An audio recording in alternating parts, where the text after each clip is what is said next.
ఏమంటే తొందరగా ఇంటికి తొందరగా రండి ఫోన్ వచ్చింది.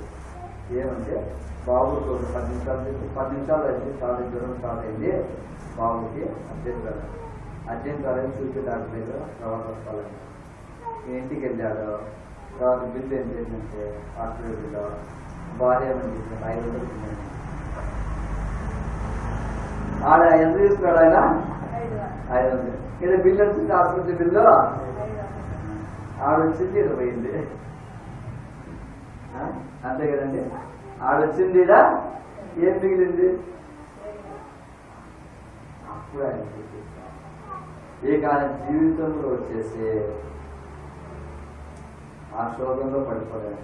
తెలిసిపోయింది అన్నమాట, ఈడేమో తీసుకుంటా ఆడేమో పోతుంది, ఆడు పోతుంది, మిగిలేదేమి ఇంకా తన జీవితంలో వచ్చేసి ఆ డబ్బు శోధన చూడండి. సూక్ష్మమైన అగ్ని దంచగానే కఠిన జీవితాలలో కూడా అంతరంగం బోధిస్తుంది. తర్వాత మన స్నేహితులు కూడా వాళ్ళు మనకి కొన్నిసార్లు బోధించి అడగాలి. మనం కూడా బ్రదర్ నా పొరపాటు నాకు కనపడడం లేదు, నాలో పొరపాటు కనపడితే నాకు చెప్పండి బ్రదర్, నేను సరి చేసుకుంటా, నాకు దేవుడు అడిగాడు కదా నేను ఏ విషయం అందుకు తప్పిపోతున్నాను నాకు తెలియ సరి చేసుకుంటాను నాకు. కాబట్టి ఇతరుల ద్వారా దేవుడు మనకు మాట్లాడినప్పుడు సరి చేసుకుంటే అది కూడా మనకు ఆశీర్వాదకరంగా ఉంటుంది. మొదటి సమయాల గ్రంథము 26వ అధ్యాయము, మొదటి సమయాల గ్రంథము 26వ అధ్యాయము, మొదటి సమయాల గ్రంథము 26వ అధ్యాయము. సౌలు అంటున్నాడు ఇక్కడ మొదటి సమయాల గ్రంథము 26వ అధ్యాయం 21వ వచ్చిన తర్వాత తీసిన వాడు ఏదైనా బ్రదర్స్ చదవండి. తీసిన వాడు అందుకు సౌలు నేను పాపము చేసి తిని ఈ దినమున నా ప్రాణముని దృష్టికి ప్రియముగా ఉండిన దాన్ని బట్టి నేను నీకు కీడు చేయను. దావీదా నాయనా నా యొద్దకు తిరిగి రమ్ము,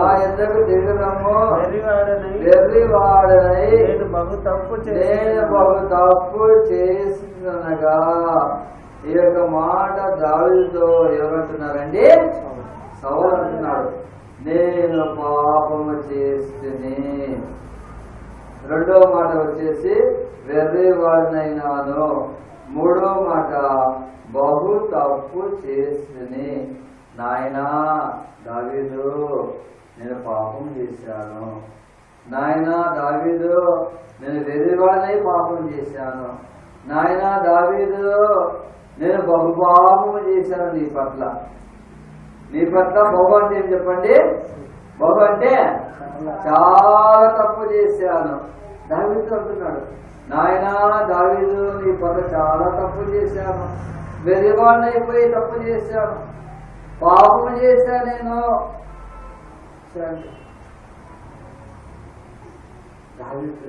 దావీదు పట్ల చేసిన పాపాన్ని దాన్ని చంపాలనుకున్నాడు కదా అని చెప్తున్నాడు. ఆయన నేను పాపం చేశాను, వెలివాడిని అయిపోయాను, బహు తప్పు చేసి చాలా తప్పు చేశాను నీ పట్ల. ఆయన సౌలు చాలా పెద్దవాడు, దావీదు చాలా చిన్నవాడే కదా.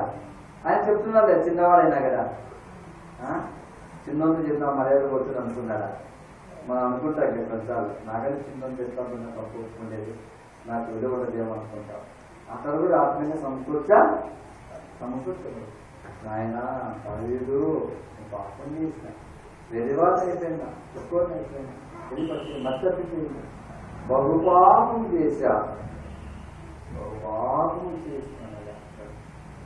నేను ఆ జీవితాల్లో పళ్ళు పాల్గొనడం మొదలు వచ్చేసి మన హృదయంలో ఉండే పాపాన్ని మనము ఒప్పుకొని వదిలిపెట్టి బలలో పాల్గొనినట్లయితే ఆత్మీయముగా మనము సమకూర్చబడి ఏముంటుంది? శుభ్రం చేసుకోవాల్సింది. అంతరంగా ఏం చేసుకోవాలి? కానీ భక్తినుడైన ఇశ్రాయేలు వారు యూదుల వారికి దిద్దుబాటు ఏ విధంగా ఉంది? దేవుడు బోధించడం అసహించుకోకూడదు, దాన్ని సరి చేసుకోవాలి. బోధ వెనక్కి తీసుకోకూడదు, వెనక్కి పాడేయకూడదు. నా కోసమే నా కోసమే బోధ. 7 రకాలైన పొరపాటు ఉండేవాళ్ళు ఇద్దాలనుకున్నారు, కానీ అందుకే అక్కడ చూడండి, ఆశాపడుతున్న వాళ్ళు ఎవరు సర్దిద్దుకోలేదు కాబట్టి అసహించుకోలేదు కాబట్టి 50 చెప్తున్నారు రండి, 50 చెప్తున్నా 22 చదవండి.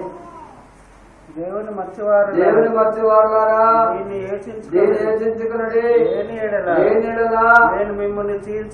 మిమ్మల్ని చీల్చివేయుదును, తప్పించేవాడెవడును లేకపోవును. యోచించుకోనండి, మీరు యోచించుకోనండి. చూడండి, నేను మిమ్మల్ని ఏం చేస్తాను? కాబట్టి నా జీవితంలో మధ్యాహ్నకాల సమయంలో దేవుడు మాట్లాడినప్పుడు మనం నూతన సంవత్సరములో నూతనమైన